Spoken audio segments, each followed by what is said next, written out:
रहे हैं nation view बीनाज त्यागी के साथ। रात के 8 बज चुके, हम हाजिर हैं देश और दुनिया की हर उस खबर के साथ जो रखती है आपसे सरोकार। खबरों के हर पक्ष और पहलू को हम आपके सम्मुख रखते हैं ताकि आप खबर पर बना सकें अपनी सटीक और निष्पक्ष राय। बात करते हैं किस तरह से पीएम मोदी का एक अलग अंदाज, एक अलग पीपल टू पीपल डिप्लोमेसी नजर आई। ऑस्ट्रेलिया के प्रधानमंत्री मैल्कम टर्नबुल 5 दिन के भारत दौरे पर हैं और इसका आगाज कुछ अलहदा अंदाज में। पीएम मोदी ऑस्ट्रेलिया के प्रधानमंत्री को लेकर मंडी हाउस मेट्रो स्टेशन पहुंच गए, कुछ लोगों से हाथ मिलाया और फिर दोनों मेट्रो के सफर का लुत्फ उठाते नजर आए। मेट्रो में सफर के दौरान टर्नबुल मोदी के साथ सेल्फी लेते हुए नजर आए, उसे तुरंत अपने ट्विटर अकाउंट पर भी शेयर किया।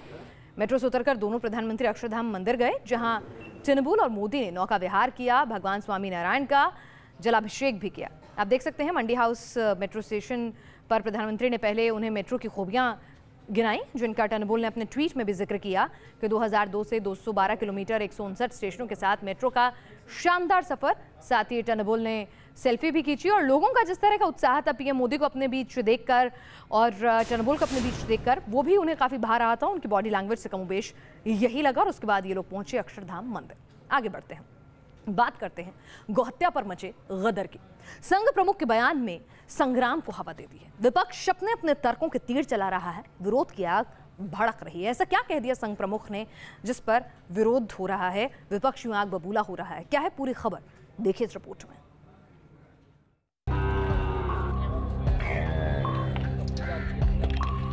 संपूर्ण भारतवर्ष में गौ हत्या बंदी हो, ये हमारी इच्छा है। खेतों में चरने वाली गाय को कुछ लोगों ने जबरन सियासत के चारागाह में धकेल दिया है। गाय सियासत का मुद्दा तय करने लगी है। आस्था और तर्क के तराजू पर गोहत्या बैन करने की मांग जोर पकड़ने लगी है। कुछ स्वयंभू ठेकेदार खुद ही गाय की रक्षा का बीड़ा उठा चुके हैं और गौरक्षा के बहाने राजनीति के अखाड़े में बयानों की हरियाली छाई हुई है। अलवर में गोरक्षा के नाम पर हुई हिंसा की आग ठंडी होती इससे पहले संघ प्रमुख ने गौ हत्या पर बैन लगाने की मांग कर डाली।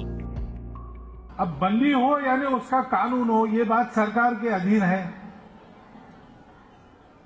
कई राज्य सरकारों ने, जहां संघ के स्वयंसेवक है सरकारों में, वो कानून लाया है। हमारी इच्छा है पूरे भारतवर्ष के लिए कानून बने। बयानों के घमासान के बीच भागवत पटना पहुंचे तो तेज प्रताप की अगुवाई में नए नए बने डीएसएस ने विरोध के झंडे उठा लिए।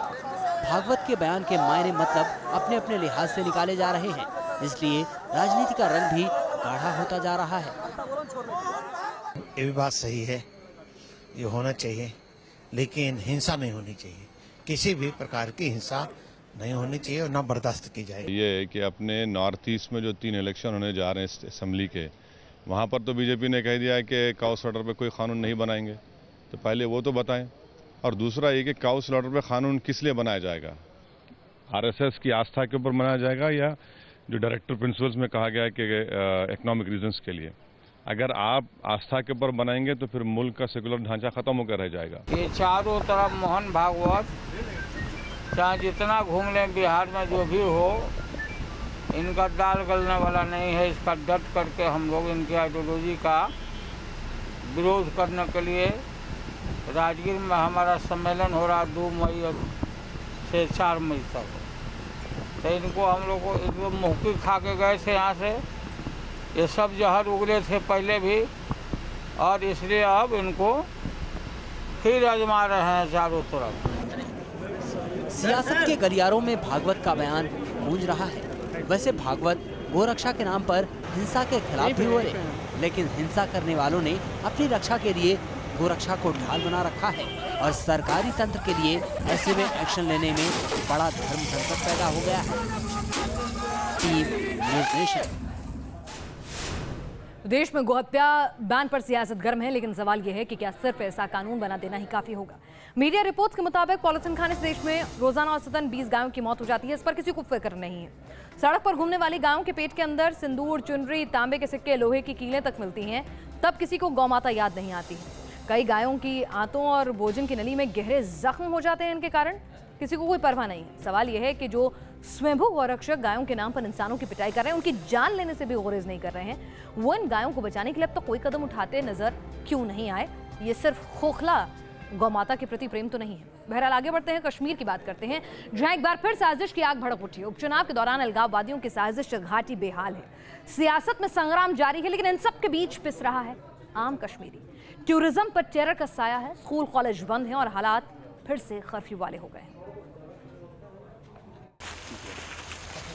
कहीं गोलियों की तड़तड़ाहट है, कहीं मौत का सन्नाटा। ये कश्मीर में पाकिस्तान की साजिश की दो तस्वीरें हैं। कुपवाड़ा के केरन सेक्टर में सेना ने 4 आतंकवादियों को ढेर कर दिया। सूत्रों की माने तो चारों आतंकी पाकिस्तान सेना की वर्दी में थे और घुसपैठ की कोशिश कर रहे थे। एक और घुसपैठ की साजिश, दूसरी ओर अलगाववादियों की आग। पाकिस्तान हर हाल में जम्मू कश्मीर में अमन चैन में आग लगाने की कोशिश कर रहा है। उपचुनाव के दौरान हुई हिंसा भी इसी साजिश का हिस्सा मानी जा रही है। लेकिन दूसरी ओर सियासत भी गर्माती दिख रही है। विपक्षी पार्टियां सूबे की बीजेपी पीडीपी सरकार पर हमलावर हैं। और हालात को मद्देनजर रखते हुए मैं इलेक्शन कमीशन से अपील करता हूं कि वो इस इलेक्शन को पोस्टपोन करें, मुलतवी करें जब तक हालात साजगार हों। तो ये मेरी इनसे रिक्वेस्ट है। हमारा पॉइंट बहुत ही सिंपल है और सीधा साधा है कि अगर आप सरकार में रह के इस चीज़ का एतराफ़ करते हैं, बजाते खुद चीफ मिनिस्टर के भाई आके इस चीज़ का एतराफ़ करते हैं कि सरकार पूरी तरीके से नाकाम हो गई है, इंतखाबात को पोस्टपोन करने की ज़रूरत है और 2 दिन पहले ये अपील की जा रही है, 8 कीमती जाने हम खो बैठे हैं कल। अगर ये एतराफ़ खुद ब खुद पीडीपी बीजेपी अलायंस कर रही है, उनके उम्मीदवार कर रहे हैं, तो फिर चीफ मिनिस्टर को कुर्सी पर बैठने का कोई हक नहीं रहता। मॉरल राइट खो चुकी हैं वो। मैं ये सोचता हूँ कि देश के लिए, जम्मू कश्मीर के लोगों के लिए उनके हक में यही बात है कि इलेक्शन जो हुई है श्रीनगर की, उसे फौरी तौर पे कैंसिल कर दिया जाए, अनंतनाग की बंद कर दी जाए। सवाल सिर्फ सियासी नहीं, हाल के दिनों में कश्मीर में हुई हिंसा ने लोगों का जीना दूभर कर दिया है। कश्मीर में हिंसा की वजह से श्रीनगर सीट पर उपचुनाव में महज 7.14% वोटिंग हुई। अब 100 पोलिंग स्टेशन पर फिर से मतदान कराया जाएगा। पीडीपी ने अनंतनाग लोकसभा उपचुनाव टालने की मांग की है। अनंतनाग में 12 अप्रैल को वोटिंग होनी है। हिंसा के बाद अब कश्मीर में कर्फ्यू जैसे हालात हैं। कश्मीर यूनिवर्सिटी में होने वाली परीक्षा टाल दी गई है। ज्यादातर स्कूल और दफ्तर बंद हैं। 12 अप्रैल तक कश्मीर में इंटरनेट सेवाएं ठप रहेंगी। जाहिर है हालात मुश्किल हैं और पाकिस्तान और उनके पाले पोसे अलगाववादियों की साजिश कश्मीर के आम लोगों की मुश्किलें बढ़ा रही है। केंद्र और राज्य दोनों सरकारों के लिए जनता के दर्द की दवा ढूंढना ज्यादा जरूरी है। श्रीनगर से इदरीस लोन के साथ टीम न्यूज़ नेशन। यूपी में सरकार बदल गई है, कामकाज का तरीका बदल गया है, लेकिन बाबुओं को बात देर से समझ आती है। दरअसल यूपी के नौकरशाहों के लिए आज का दिन किसी बुरे सपने से कम नहीं रहा होगा, क्योंकि अपने ही ऑफिस में अधिकारी और बाबुओं को शर्मिंदगी झेलनी पड़ी। कुछ पलों में उनकी सारी अकड़ और ठसक गायब हो गई। मंत्री जी औचक निरीक्षण पर जो पहुंचे थे। ये यूपी के बदलते दौर की बदलती तस्वीर है। वजीर दफ्तर में हैं और हाकिम नदारद हैं। तस्वीरें ये बताने के लिए काफ़ी हैं कि यूपी में निज़ाम बदलने के साथ ही सरकारी दफ्तरों का मिजाज भी बदलने लगा है। लिहाजा अधिकारियों और सरकारी मुलाजिमों को कामकाज के तौर तरीके भी बदलने होंगे। दरअसल यूपी के कृषि मंत्री सूर्य प्रताप शाही कृषि भवन पहुंचे, तो वहीं यूपी के वक्फ और हज मामलों के राज्य मंत्री मोहसिन रजा जब वक्फ बोर्ड के दफ्तर पहुंचे तो कई बाबू और अधिकारी ऑफिस पहुंचे ही नहीं थे। लेट लतीफ अफसरों और मुलाजिमों का ये रवैया मंत्रियों को नागवार गुजरा और उनके खिलाफ फैसला ऑन द स्पॉट ही ले लिया गया। बहुत ही लापरवाही का मसला है और मैं इस स्थिति से संतुष्ट नहीं हूं। जितने रेशियो में लोग अनुपस्थित हैं ये बहुत ही चिंताजनक है और आज तो उनको, जो लोग अनुपस्थित हैं उनका 1 दिन का वेतन काटा जाएगा। अधिकारी स्तर पर जो लोग हैं वेतन काटने के साथ उनको एक चेतावनी दी जाएगी। ये सब अभी आए हैं, आपके पीछे पीछे आए हैं। जब इनको फोन किए गए कि मंत्री जी यहाँ आ गए हैं तो ये भाग के आए हैं। मोहसिन रजा से तो अधिकारी कायदे कानून का हवाला देने लगे। सर 11 से 6 ऑफिस है। लाओ साइन वाला लाओ, साइन वाला रजिस्टर लाओ। 11 से 6 अरे साइन वाला रजिस्टर लाओ। आपके कहने से चलेगा दफ्तर या हमारी सरकार जो चलाएगी, जो हमारे मुख्यमंत्री जी कहेंगे वैसे चलेगा? आपके कहने से चलेगा दफ्तर? रजिस्टर लाइए, रजिस्टर रखिए अपने पास। मोहसिन रजा ने वक्फ बोर्ड के ऑफिस में घूम घूम कर जांच पड़ताल की, फाइलों की दशा देखकर अधिकारियों को लताड़ लगाई और स्वच्छता की कसम भी याद दिलाई। ये सारे रिकॉर्ड्स हैं वक्फ बोर्ड के, मतलब वक्फ की जो प्रॉपर्टियां हैं, संपत्तियां हैं, ये उनके बड़े अहम रिकॉर्ड्स हैं और जिसका इतना हंगामा चल रहा है और यहाँ कोई कितना सीरियस है ये आप देख लीजिए। मतलब सारे रिकॉर्ड्स ये बहुत अहम रिकॉर्ड्स हैं, इसमें हजारों करोड़ की संपत्तियां हैं और ये इस तरह से लाइट जल रही, शॉर्ट सर्किट हो जाए तो सब भम हो जाएगा।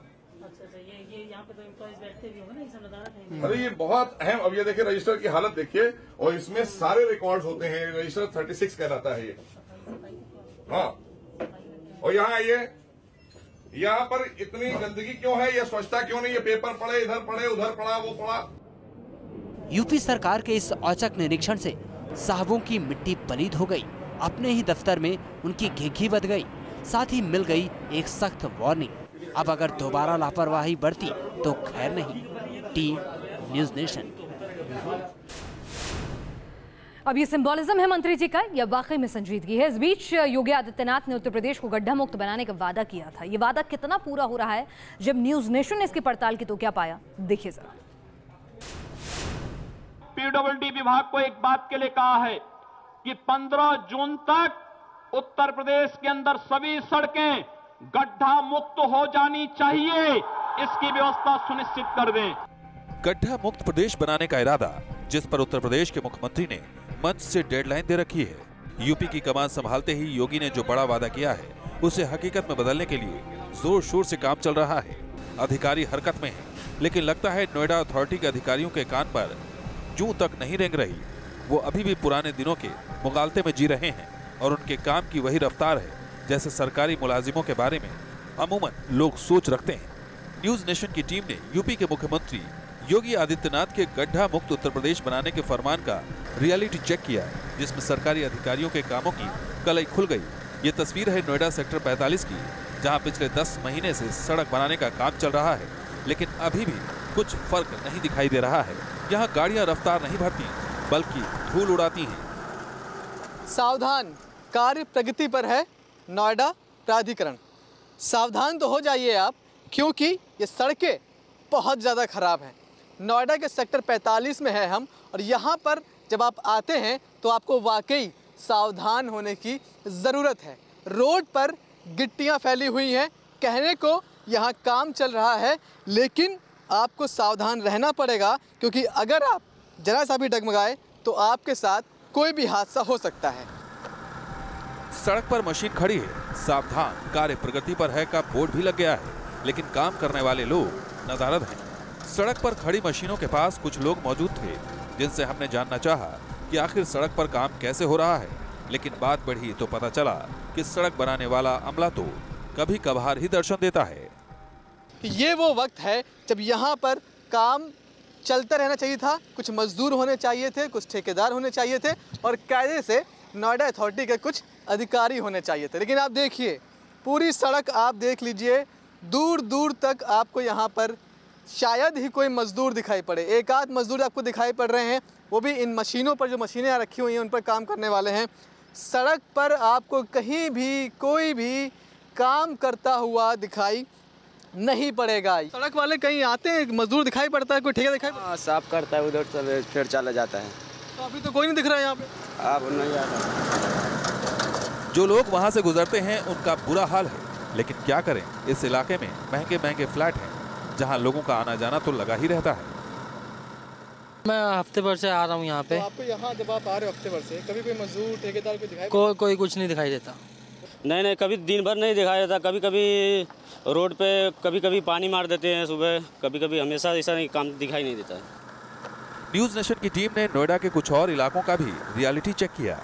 नोएडा की सड़क पर तो काम होता हुआ दिखाई दिया, लेकिन यहाँ भी मुख्यमंत्री के फरमान का कुछ ज्यादा असर नहीं दिखा।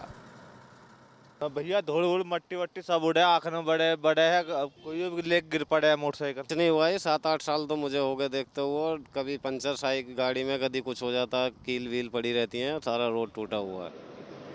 यूपी के मुख्यमंत्री योगी आदित्यनाथ के साथ साथ यूपी कैबिनेट के सारे मंत्री एक्शन में हैं। फटाफट अंदाज में फैसले लिए जा रहे हैं। यूपी के कृषि मंत्री ने लेट आने पर अधिकारियों के एक दिन की सैलरी काट ली। ये तो अधिकारियों के लिए पहला अल्टीमेटम है। अगर योगी के वायदे को पूरा करने में कोताही बरती गई तो अंजाम क्या होगा, आप खुद सोच सकते हैं। नोएडा से मनीष चौरसिया और दीपक त्यागी के साथ टीम न्यूज़ नेशन।